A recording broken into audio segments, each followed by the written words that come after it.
Jenazah wanita ini tewas dengan luka bakar di sekujur tubuhnya. Petugas polisi menemukan di pagi hari itu. Sementara keluarga yang mengetahui segera datang ke lokasi. Orang tua Swita sangat hancur melihat kematian putrinya. Laksman juga menyuruh anggotanya menangkap Mayana. Sementara di sisi lain, Bairawi selama ini melantunkan nama dewa untuk mencapai lebih dari 1 miliar kali.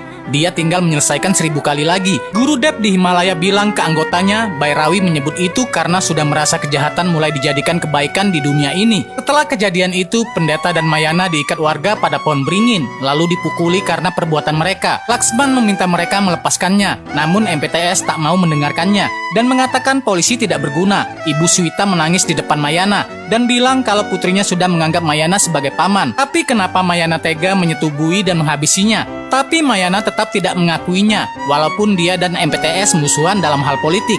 Swita tetap dia anggap seperti anaknya sendiri. Ibu Yamini juga mengatakan kalau Yamini sangat sayang kepada pendeta. Tapi kenapa pendeta tega membunuhnya? Pendeta berani bersumpah atas nama desa kalau dia tidak membunuh Yamini. Mereka berdua pun rela dilempar warga sampai mati. Namun mereka tidak akan mengaku sebagai pembunuh. Baso pun datang ke sana dan bilang mereka berdua bukan pembunuhnya. Yang salah adalah apa yang warga desa lakukan. Baso pun meminta Wenkades memutar CCTV di hadapan semua warga. Baso bilang Putri Pitala Ayalaya kerasukan dan mereka membuang ayam hitam di dekat makam Tirupati. Saat itu Wenkades melihat sendiri sesuatu memakan ayam itu. Rekaman CCTV juga memperlihatkan sepeda Tirupati juga terekam berkeliling di desa itu. Banyak juga yang mendengar suara dari kuburan Tirupati. Jadi simpelnya arwah Tirupati yang ditahan warga malah bergentayangan di desa. Semua warga terkejut mendengarnya. Hukuman siksa jenazah yang warga lakukan waktu itu terhadap Tirupati malah menghukum warga sendiri. Pendeta dan Mayana hanya objek untuk dirasuki agar roh Tirupati bisa memenuhi hasratnya yang belum berhenti. Saat itu SCP Sarat datang dan langsung meminta agar Baso ditahan. Dia tidak percaya dengan apa yang Baso katakan.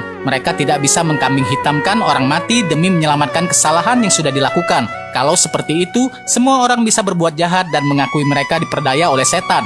Mereka berdua pun menjadi berdebat. Sarat pun ingin membuktikan ke warga kalau pengaruh roh Tirupati itu tidak benar. Dia akan mendirikan tenda dan duduk di makam Tirupati. Jika tidak terjadi apa-apa, maka jelas ini hanya siasat untuk melindungi orang jahat. Sarat pun pergi meninggalkan mereka. Sarat dan polisi lainnya mendatangi makam Tirupati. Dia mengambil sesaji yang ditinggalkan oleh keluarga Tirupati. Dia pun meminta para polisi meninggalkannya sendirian dan kembali besok. Di sini Laksman memintanya untuk mengurungkan niat itu. Namun Sarat tetap ingin membuktikannya. Para polisi pun meninggalkan Sarat di makam Tirupati itu, guys. Kemudian bagaimana kisah ini selanjutnya? Saksikan.